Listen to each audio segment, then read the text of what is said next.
আসসালামু আলাইকুম ওয়া রাহমাতুল্লাহি ওয়া বারাকাতুহু। আউযু বিল্লাহি মিনাশ শাইতানির রাজিম। বিসমিল্লাহির রহমানির রহিম।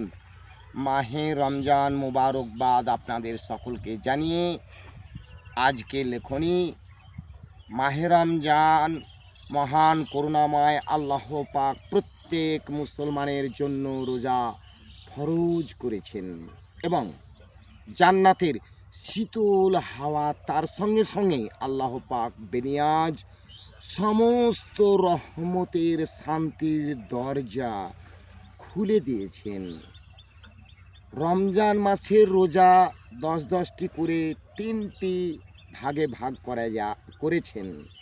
তা হলো প্রথমেই যে 10টি রোজা রহমত বর্ষণ, দ্বিতীয় যে 10টি রোজা অর্থাৎ মাগফিরাত ক্ষমা প্রদান, তৃতীয় যে 10টি রোজা এই রোজা নাজাত অর্থাৎ জাহান্নামের আগুন হতে মুক্তি লাভ। মুমিন ব্যক্তি জান্নাতের চির শান্তির জন্য ও হুর প্রদান আল্লাহ পাকের প্রেমিক প্রেমিকা যারা তাদের আল্লাহ পাক হতাশ করবেন না।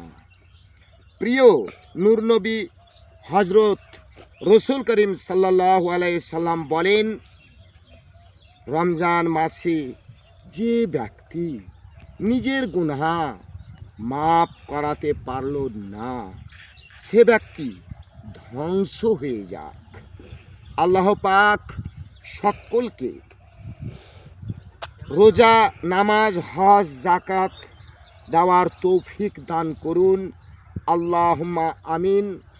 আপনাদের সকলকে আমার দোয়া আশীর্বাদ কামনা করছি। ফি আমানিল্লাহ, জাযাকাল্লাহ খাইর। আপনারা ফলো, লাইক, শেয়ার ভালো লাগলে করবেন। ইতি আমি ইয়ার আলী।